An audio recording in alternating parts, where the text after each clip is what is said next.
আবু মাহজুরা রাদিয়াল্লাহু তাআলা আনহু মক্কার মুয়াজ্জিন, আগে ছিল মুশরিক, পরে হয়েছে মুমিন। উনি কিভাবে মুমিন হইলেন এই ঘটনাটা একটু আপনাদের শোনাতে চাই।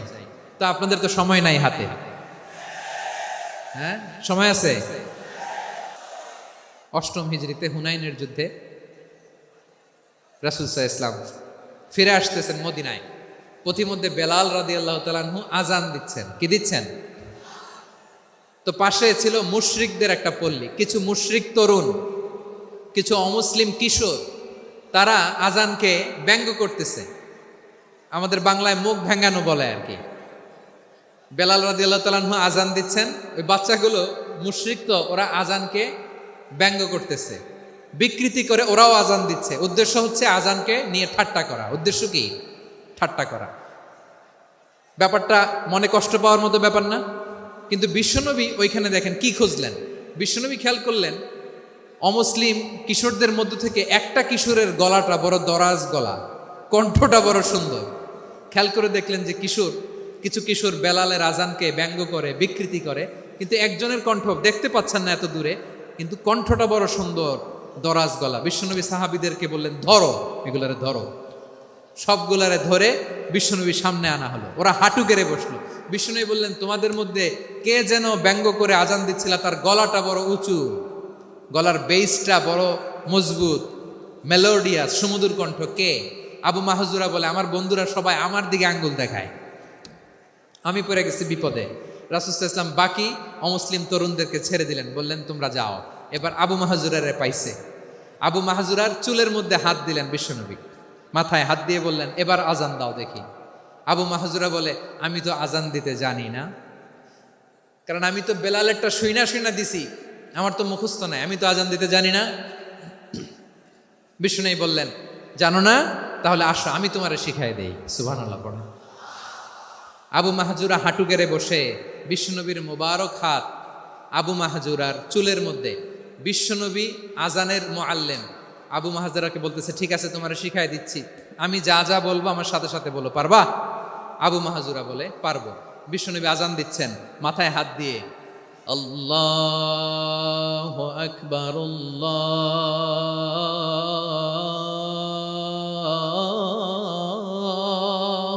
আকবার। আবু মাহজুরা এই বাক্যটা পড়লেন। বিশ্বনবী দ্বিতীয় বাক্য পড়তে আরম্ভ করলেন, আল্লাহু আকবার, আল্লাহু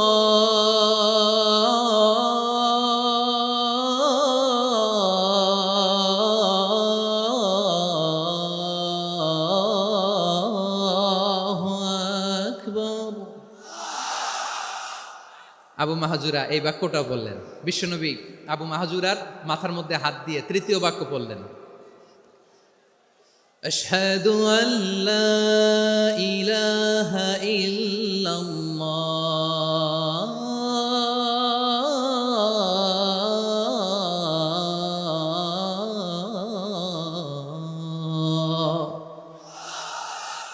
আবু মাহজুরা তৃতীয় বাক্য পড়লেন। বিশ্বনবী একটা বাক্য পরে আবু মাহজুরা পরে, বিশ্বনবী পরে আবু মাহজুরা পরে। আবু মাহজুরা কিন্তু অমুসলিম, মুশরিক। আবু মাহজুরা বলে, এক একটা বাক্য পড়ি আমার কলিজাটা গলে ঠান্ডা হয়ে যায়। এতদিন মোহাম্মদকে গালি দিতাম, এখন মোহাম্মদ আমার মাথায় যখন হাত রাখছে আমার সারা শরীর ঠান্ডা হয়ে গেছে। বিশ্বনবী আজান শেখাচ্ছেন, একটা একটা বাক্য পড়ে আবু মাহজুরাও পড়ে, বিশ্বনবী পড়ে, আবু মাহজুরাও পড়ে। পুরো বাক্যগুলো যখন শেষ, আজান শেষ, আবু মাহজুরাও যখন পুরো আজান পড়লেন, আবু মাহজুরা বললেন, এতদিন মোহাম্মদের চেহারা দেখলে আমার ঘৃণা লাগতো, আজ থেকে মোহাম্মদের চেহারার চেয়ে প্রিয় চেহারা আমার কাছে নাই।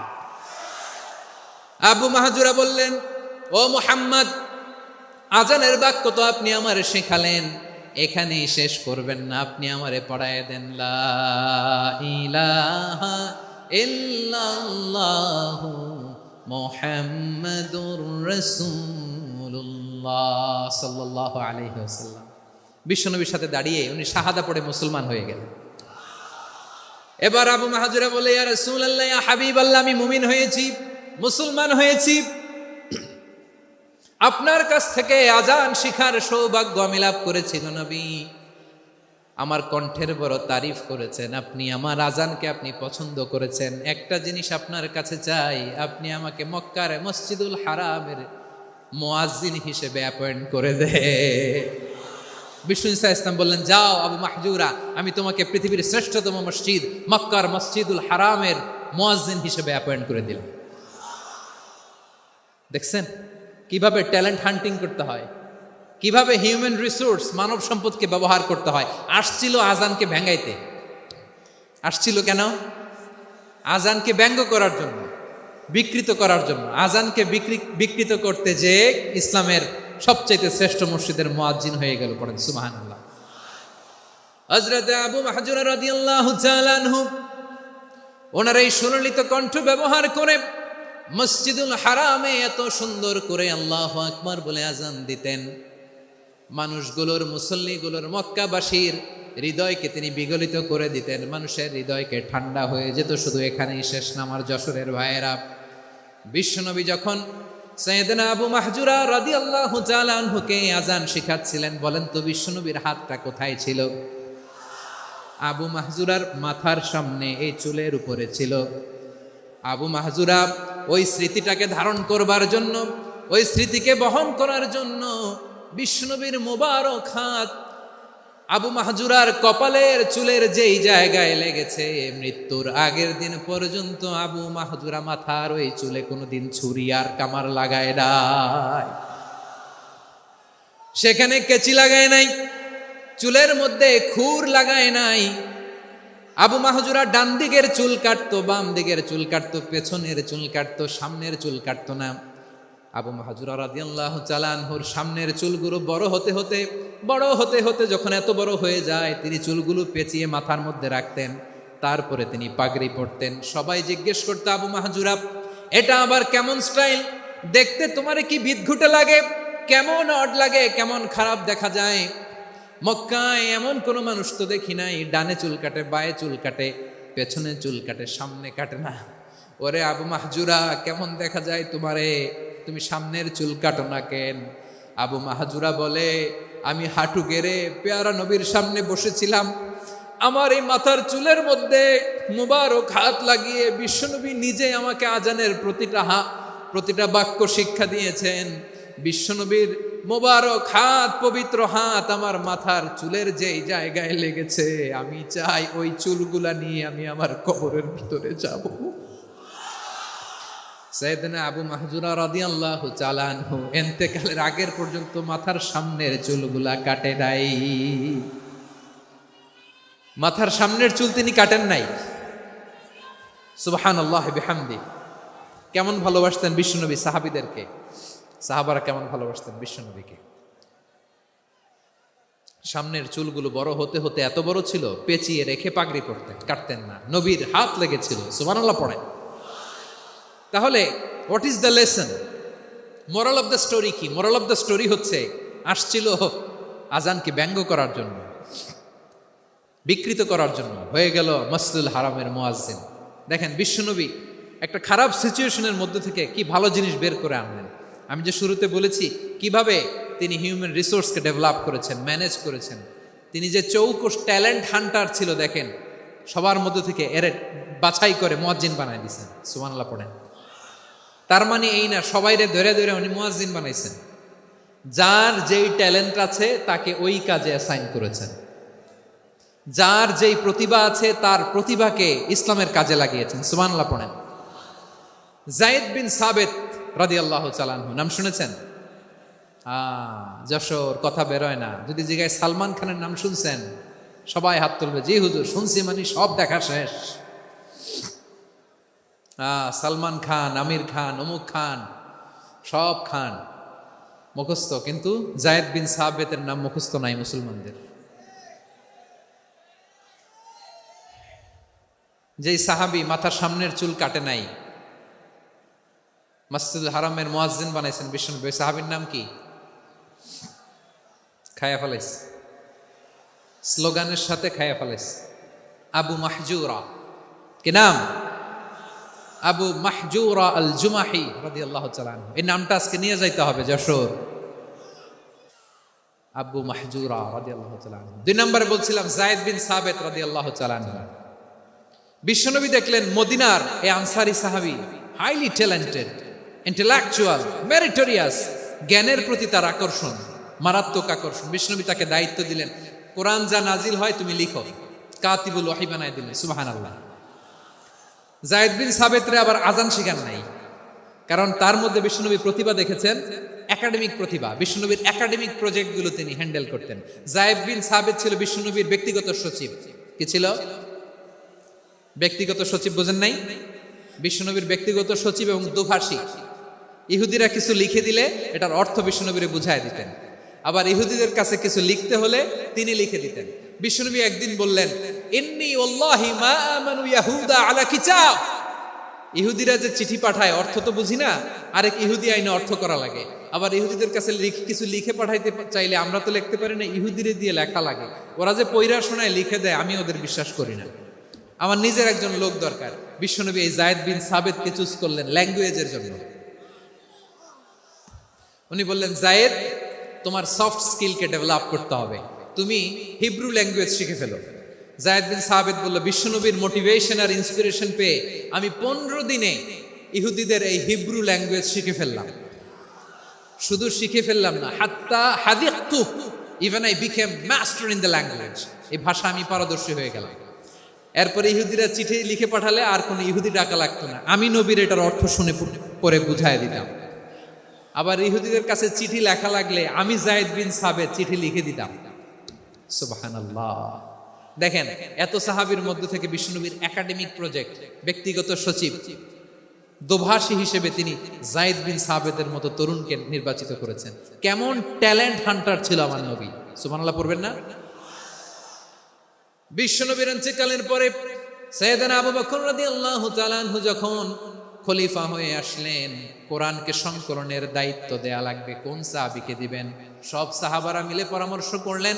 সাইয়েদনা আবু বকর, ওমর সবাই মিলে এই বিশাল কোরআন সংকলনের গুরু দায়িত্ব বিশ্বনবীর ব্যক্তিগত সচিব, বিশ্বনবীর দুভাষী, বিশ্বনবীর সিলেক্ট করাই লোক যায়েদ ইবনে সাবিত রাদিয়াল্লাহু তাআলা আনহুকে দিয়েছে।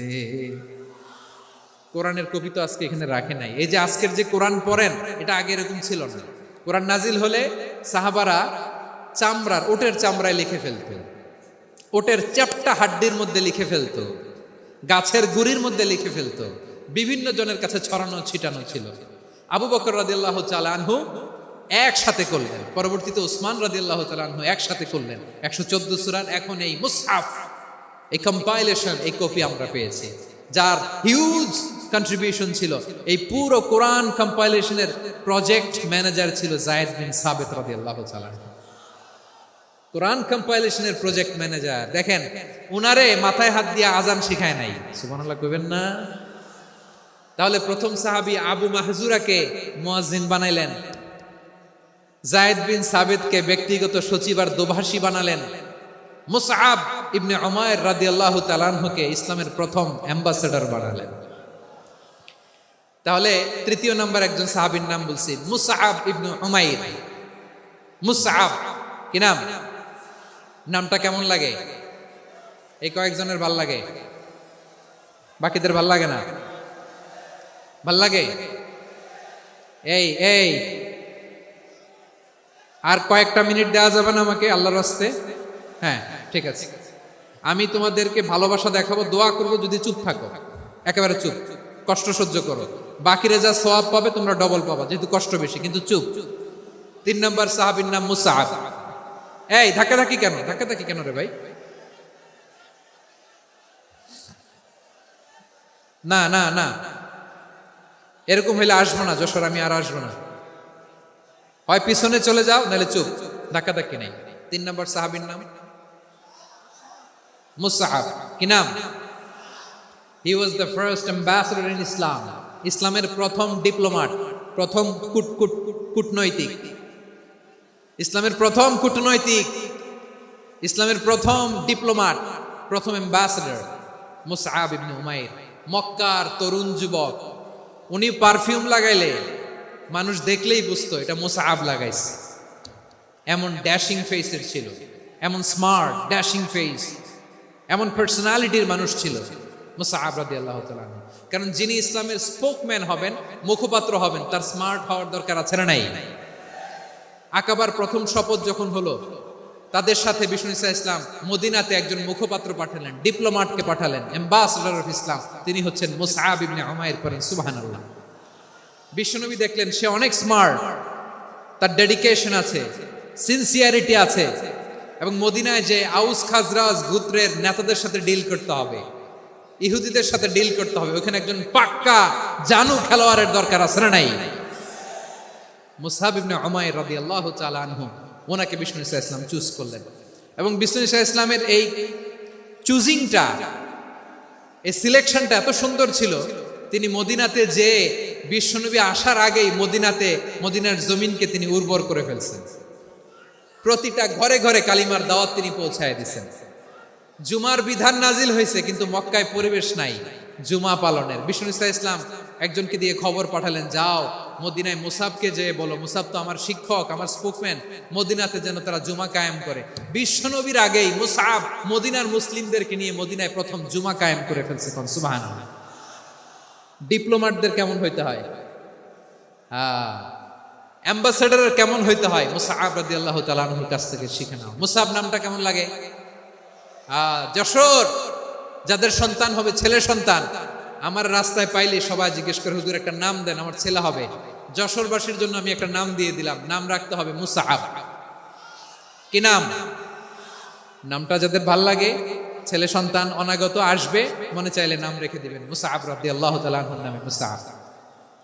তাহলে মুসআব রাদিয়াল্লাহু তাআলা আনহুকে বিশ্বনবী ল্যাঙ্গুয়েজ শিখান নাই, সফট স্কিল শিখান নাই।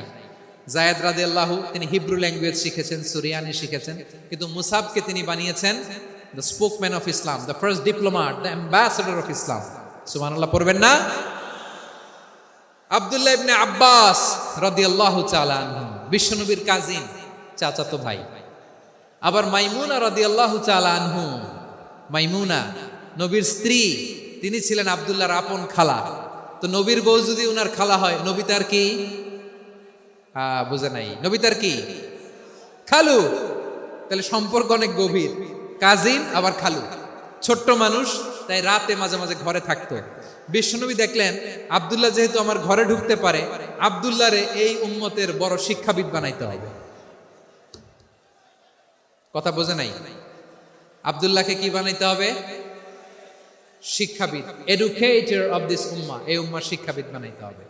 তাই আব্দুল্লাহ ইবনে আব্বাসকে বিশ্বনবী হাতে কলমে শিক্ষা দিয়েছেন।